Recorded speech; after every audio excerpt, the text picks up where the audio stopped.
Hi and welcome back. Thanks again for joining me for another chapter of the book of Ezekiel. Today we're going to be covering Ezekiel chapter 23, which is entitled Oholah and Oholibah's sin and its consequences. This is a pretty juicy chapter and it talks about two sisters being harlots and one of them being more adulterous than the other, more of an abomination than the other.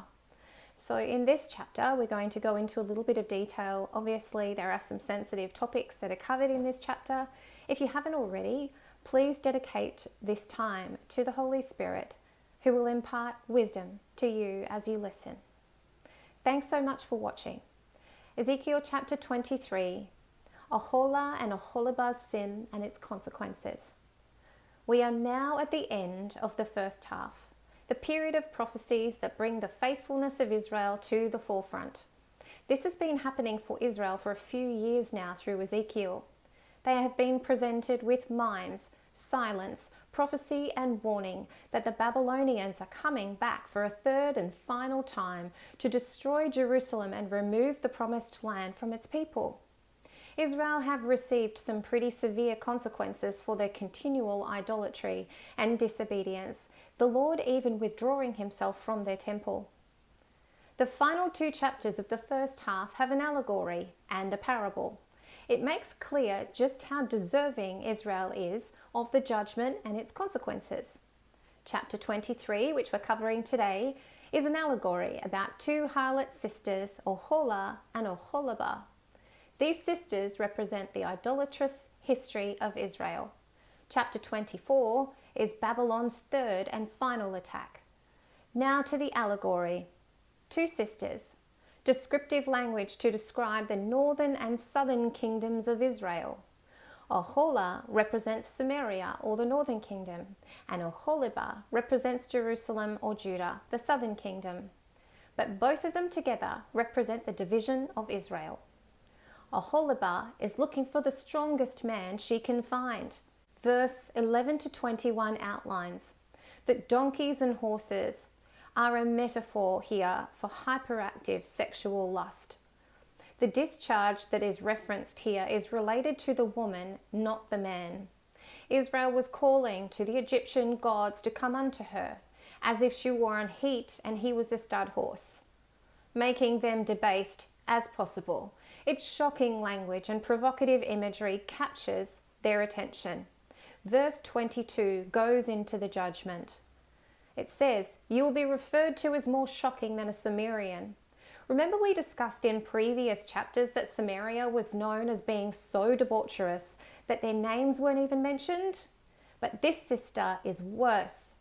The names referenced in verse 23 are tribes of the Babylonian Empire. The soldiers are described in the affectionate terms. The attributes of the man she desired turned upon her and defeated her. The harm is significant. Children taken, survivors killed, survivors cutting off their noses and ears. Removing body parts that she generally adorns with jewelry. So they cut off the organ so she cannot adorn herself. This is also a punishment in these days of rebellion. Verse 28 and 29 speaks about turning over to the enemy. The Lord leaves her vulnerable as she follows her sister, Samaria, as example. Cups and bowls here represent wrath, and drinking from the cup of your sister is drinking from the wrath of your sister. The reference to deep and wide alerts us that she holds so much wrath. It's like receiving a dose of your own medicine. It's hard to stomach. The wrath, the cup of wrath, will become ingested and painful for longer than the immediate moment. We know that God is a jealous God. He created you and he wants your affection. Again, imagine if you cheated on your husband with anyone or a number of people, in this case, whoever you choose, but is lesser than he. You'd want them to care, right? You'd want your husband to be bothered about it, and you'd want their faithfulness, but you want to have your own free will? That is exactly what we're seeing here through the people of Judah. The women, or nations, referenced as nations, will be judged according to their idolatry. They are being judged on their actions and their sacrifices. We are speaking here about a group of people who would literally on the Sabbath sacrifice and cook their own children on a high place, then return immediately to the temple to engage in idol worship and sexually defiling themselves while they're there. This is not the Sabbath that the Lord was requiring of them. Finally, at the end of the chapter, the Lord is saying that he will hand her over, Israel, over to the delegated group. And also for your information, Deuteronomy 22 outlines how adulteresses are judged by stoning.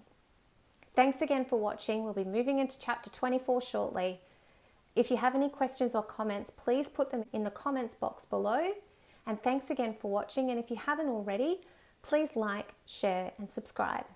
Thanks again for watching, and God bless.